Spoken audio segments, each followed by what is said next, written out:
Hey guys, it's your boy, Ballface8020, back again with another great short story. Yeah, I'm starting my new job on Tuesday. This is Sunday morning now that I'm recording this. Yeah, I'm having a lot of anxiety, so it's hard for me to make content. I'll feel a lot better once the first day is over. Um, it's a lot of money compared to what I'm used to. I was making like probably like in my job before the one that I just had, I was making $10 an hour plus commissions, but the commissions were down to like $100 a month, even not even that probably by the end. So you're still talking about less than $11 an hour. And then in my last job, I was commission only, so I was probably making like $3 an hour. And I mean, let's see, that would have been 15 plus 15 plus 5, so it would have been 75. Yeah, I mean, it was probably around like $2 to $3 an hour when you total it up. So, I definitely didn't lose anything by getting fired from that job. And then this one though is $18 an hour. So that's a lot of money. And so it's a lot more money. Plus, I still get some commissions. It might take a while before the commissions come in, but I'll get commissions. And then it's closer than it's not as close as the job that I'd been at 3.5 years, but it's closer than the one I was just at. That was like a 30-minute drive. This one's a 20-minute drive. And it's only 4 hours a day instead of 5. So easier commute, better hours. Don't have to work with, my retard boss that I had, at the other place. And only have to work with one system instead of 13 different systems. So it's got everything there, but I'm just so nervous. I mean, it's not nervous. I'm just anxious. It's a chemical thing. It's a biological thing. I get anxiety when it comes to new jobs. I will feel better when hopefully, I usually do feel better after the first day. So we're going to start with one piece of artwork. There we go. You recognize that fella? Can you recognize him? So that's my first official attempt at a self-portrait, although it's more of a profile view. So I have not been able to do a straight ahead one yet. So that's the next thing I'm working on. I'm hoping to do that within the next 2 weeks. Basically, what I've been doing is, I mentioned that, a few months ago I started reading fiction. I'm not reading any anymore. Don't really have the patience or the interest. Instead, what I've been doing is, well, one thing I've been doing, my drawing and then my writing, my creative writing. But I know that I'm not really a good creative writer, and I don't have too much interest on it. But mainly it's the whole left-handed thing. Trying to train myself how to use the left hand, to activate the right side of my brain. So far, I have not noticed it making any difference in anything, but it does have a kind of, I don't know, it's something to do. I'm definitely getting better at writing with my left hand and just using my left hand in general. And that's where today's story comes from. This story this is kind of filler content. I think a lot of people are going to be really disappointed with this story, but it's probably it's something that more is like background noise than is something you really engage with, because it wasn't about the story per se. It was about training the left hand. It's something to do training the left hand, and then also I've been doing a lot of work on studying Spanish. I have access to the Pimsleur course. I had enough experience. With Pimsleur, you're only supposed to do one lesson a day.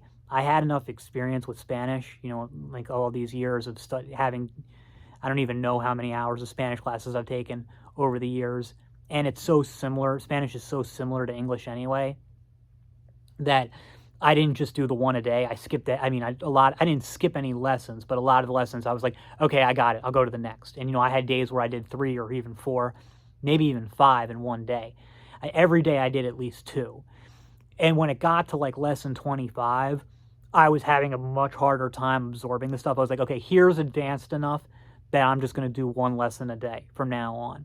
So the idea is I've finished the first 30. There's 150. So that's 4 more months worth of courses if I'm doing 1 a day. And the idea is at the end of those, you are conversational. Not fluent, but you're conversational in Spanish. And I'm going to be speaking some Spanish at my new job anyway. So that would be 4 months from today, would be early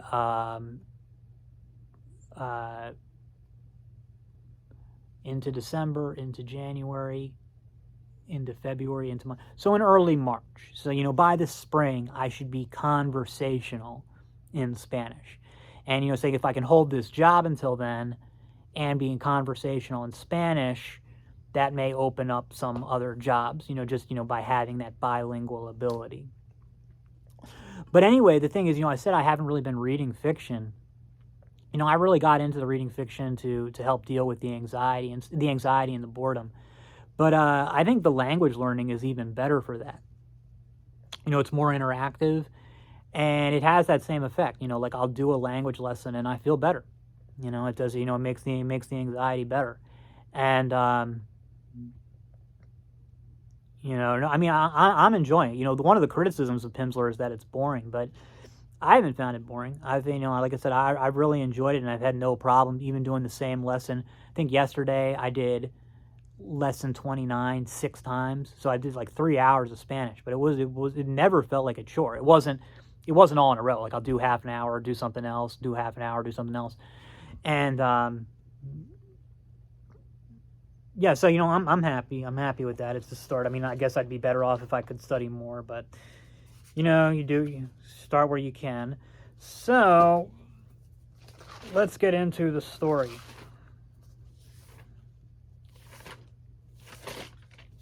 Oops. So, like I said, this was all written with my left hand. Okay, this story is called Pete the Simp. If you go to my, I have a video that's like this. This is based on a Pete the Cat cartoon that I actually made a video responding to. I forget what it's called though. I think there's something about MGTOW in it. I don't know. It's way back there. It's like 3 years old. This is more of the. This isn't my commentary. I'm doing the same story, but I'm doing it from the point of view of the narrator, who's this guy who's the teacher there. So, if you're not, Pete the Cat is a cartoon for children. Main character is Pete the Cat. You can go look it up if you want to see need the reference point. But just know that it's a children's cartoon. The main character is a cat. Okay, ready? Cat Town. Although I myself am a dog, I was born here in Cat Town and have lived here for all of my 52 years. Some others who I've grown up with have moved on, and my parents have long since departed to that giant backyard in the sky, but I have stayed put. Why would anyone ever want to leave paradise? I'm a musician. I earn a living by teaching music at Catwald Elementary, but teaching is just something I do. A musician is what I am. I try to awaken this same love for music in all the kids that I teach. While I don't expect everyone to be passionate about music, I do believe that music is vital for the mind, heart, and soul, and that everyone can benefit from it. Of course, some students are more receptive than others. One particularly receptive student is Pete the Cat, one of my 4th graders. I've taught Pete since he was in 1st grade. Even then, he had the same fervent enthusiasm for music that I wish that all my students shared. Pete's favorite instrument is the guitar, and that's my instrument too. Pete's parents, who are musically inclined themselves, paid to have Pete take private guitar lessons with me in the music room after school. I'm not the kind of man to turn down a paycheck, but let me tell you, I'd teach this kid for free. I don't have any kids of my own, and Pete is the closest thing that I've ever had to a son. Officially, I give Pete lessons on Tuesday afternoons. But in practice, Pete comes in every day after school. Sometimes we jam, and sometimes we just talk. We talk plenty about music, of course, but sometimes we just talk about life. It's during these conversations that Pete gives me the tea about the goings-on of his friend group. Pete hangs out with a diverse group of fellow students from his class. The leader of the group is this cunt Stacy. Callie Cat. Even though her last name is Cat, she's no relation to Pete. There is also this high-tier Becky named Emma, a bulldog who is maybe a little bit boring, but is basically harmless. The last girl in the group is Sally Squirrel, an over-energized little lesbian. Other than Pete, there are two guys in Pete's posse. The first is Gustavo, a Latin dork foreign exchange student who is either a platypus or a duck. I really can't tell. Like I said, he's a bit of a goof, but he's okay. But the other guy Pete hangs out with, Grumpy Toad, is a real piece of work. 10 is probably too young to be an incel, but this kid is at least a proto-incel. He's tall with a big frame, but his build is chubby and soft. His face is absolute dog shit. Toads aren't exactly known for their good looks, but even by Toad standards, this kid is a grotesque subhuman. He's also a whiny little shit, and his styling just screams faggot. He wears these stupid bluish/purple sunglasses everywhere, even indoors. And no, they are not prescription. So one Wednesday, Pete comes in to jam in the music room after school. After 10 minutes or so, Pete tells me about his past weekend. Pete's crew has this friend, Dennis, who is a turtle. Dennis is friendly with all of them, but isn't usually part of the group. Last weekend was Dennis's birthday party, and Pete wanted to bring blueberry cupcakes. To that end, he invited over that Stacy cunt Callie to help him bake them. And then here we have I know you guys have already seen this one, but since I'm so happy with it, remember this? Oh yeah, that's a good shoe. Yeah. According to Pete, Callie took charge the instant she arrived at Pete's house. Pete said he tried to hold frame, but that he wasn't able to. No shit, he wasn't able to. Modern women have been so poisoned by feminism that they won't accept being led. They are all strong, independent women who don't need no man, at least until it's time to pay the bill, or register for the draft, that is. Pete and Callie are still just kids, so they made a bit of a mess of things. Fortunately, however, Pete's mom was there to help them out. Unlike entitled modern women who neglect their children and husbands, Pete's mom cooks and watches the kids. She still looks great too, and while of course I've never asked, I'm pretty sure she still gives Pete's dad sex. Pete and Callie had mixed the batter and poured it, and then Pete's MILF mom put them into the oven. Pete told me that they looked and smelled phenomenal when they came out. He tried to grab one, but his mom stopped him, telling him that they needed to set first. To that end, she placed them out on the windowsill. While they all waited for the cupcakes to cool, they got the kitchen cleaned. Pete and Callie were each looking forward to grabbing one for themselves before they would head over to Dennis's house. I can imagine. Except that when they finally went to retrieve the cupcakes were gone. Someone had snatched all of them from the plate, leaving behind only a few crumbs. This is why you don't leave that shit out on the fucking windowsill. The kids were both shocked and dismayed. Who would have stolen their cupcakes? The crime rate in Cattown is virtually zero. There was enough time to bake another batch before Pete and Callie had to head over to Dennis's, but that cunt Callie instead wanted to try to find the missing cupcakes. She made a game of it. She would pretend to be a TV detective, Catalina case solver, and she assigned Pete to be her assistant.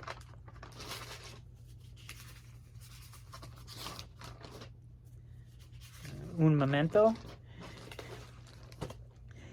And this is how it goes with these modern women. They're always trying to take control. They always say that they want a masculine man who will lead them, but then they don't allow men to lead. What Pete still doesn't appreciate, and I get that he's still young, is that you need to hold frame when dealing with these modern 304s. If you aren't Chad or Tyrone, at least. Now, Pete's brother, Bob, who I also used to teach, there's a Chad. He's tall and athletic, with hunter eyes, and the normally assertive Callie morphs into a cooing, submissive slut when she's in Bob's presence. But I digress.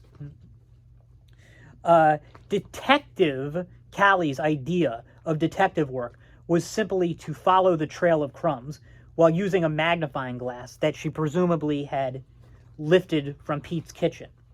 Retarded. Pete, being a simp, went along with this despite his internal spurging regarding having enough time to make another cupcake batch before they both had to leave. But amazingly, Callie's plan actually worked. Callie's plan to follow the cupcake crumbs actually worked.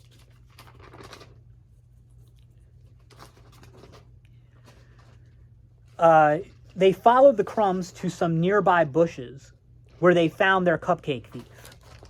Grumpy fucking Toad. I told you that kid was a faggot.